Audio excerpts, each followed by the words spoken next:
Top 5 facts about nostril piercings coming up next on Piercing Top 5, episode number 18.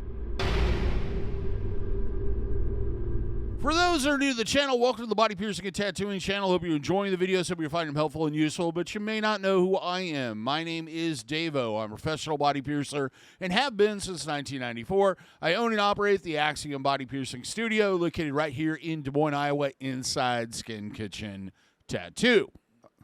So what we're going to do today is I'm going to cover 5 facts. If you've seen the short already, you already kind of know. You've seen inside the game plan, but I'm going to go more in depth into describing what each one of these facts is about and give you a little bit of advice on getting your nostril pierced. So we're going to start things off with fact number 5. There may be a situation, either due to sports, school activities, what have you, where you will have to remove this jewelry. Work would be another option.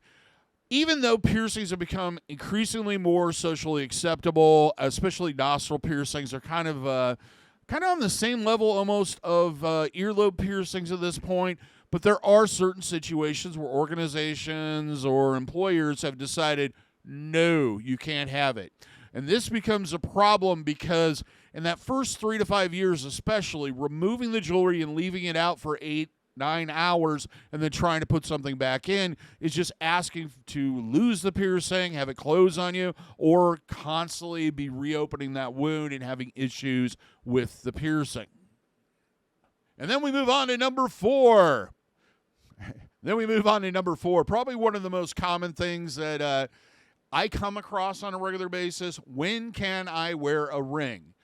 The reality is you want to wait 6 months to a year for this. The reason being is when we heal a piercing, a lot of people have a misconception of what we're talking about when we say healed. Healed is a period of time that it takes your body to grow a tunnel of tissue around that jewelry to the point where it's no longer an open wound. At that point, that tissue is very thin, very fragile, and very tight. So if you go from straight to curved, what'll happen is it'll often, there's not that excess room in there, so the body will start reacting by suddenly a beautifully healed piercing will get ugly red bumps on it. The other problem is when you put the ring in, instead of it going through the piercing, it kind of goes halfway and then starts digging into the piercing tunnel, and then you've broken it and you're back to the healing process again. What we want to happen is we want that piercing to season more. And when we talk about that, after that healing's done, your body will produce layer upon layer of thicker tissue, which will kind of take it from that kind of brittle, super tight scar tissue to kind of more of a more flexible tissue. It also will expand away from the jewelry a little bit. So that will give it a lot more room for that curvature to set in there comfortably without causing problems.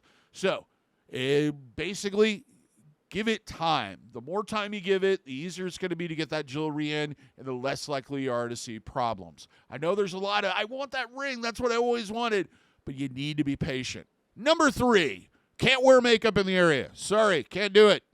The problem is that it can work its way into the piercing, which can lead to a whole load of issues, including cysts and all kinds of fun stuff. You need to kind of pick, I generally suggest just completely avoid applying makeup in the area 100%, or kind of picture a $50 size area and just stay away from it. Number 2, no matter how much you want to, you can only pierce these with studs. Well, you can pierce them with rings, but I don't advise it. The stud is your best option, and the best option when it comes to stud jewelry is the flat back labret studs, preferably threadless, with all those fancy, beautiful gem ends and shaped ends and character ends and all kinds of fun stuff. The reason why we want a stud in there is we want that piercing to heal in a straight line because it's shorter. Also, there's less movement. You're not going to have the jewelry getting jostled around as much. It's not going to spin as much and agitate it, and you don't have that situation of creating 2 pressure points that a ring can do that can lead to bumps. Always start out with stud jewelry, preferably, like I said, a labret stud. The second would probably be either a nostril screw or an L-bend.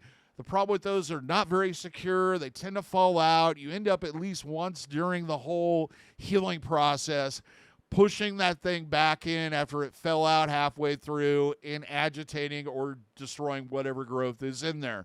So it's usually best to start with those. We do it long to allow for the swelling, and then always, always, always downsize when your piercer tells you, usually in about 6 to 8 weeks after the piercing.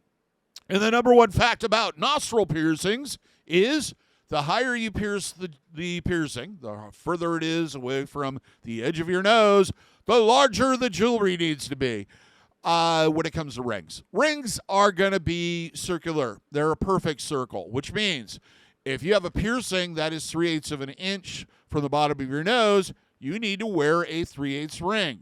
And that's going to be a lot bigger than, say, like a 5/16 or a quarter ring.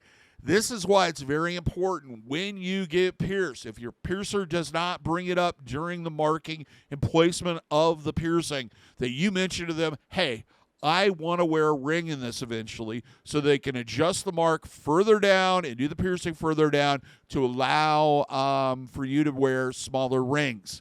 Otherwise, I don't know how many times in my career I have had somebody go through the whole process, heal it out, everything's great, wonderful, and then they come in and they're like, I want a ring, and I'm like, oh, great, we have rings, and then we put it in, and they go right to the mirror and go, why does it have to be so big? I don't like it, it's too big.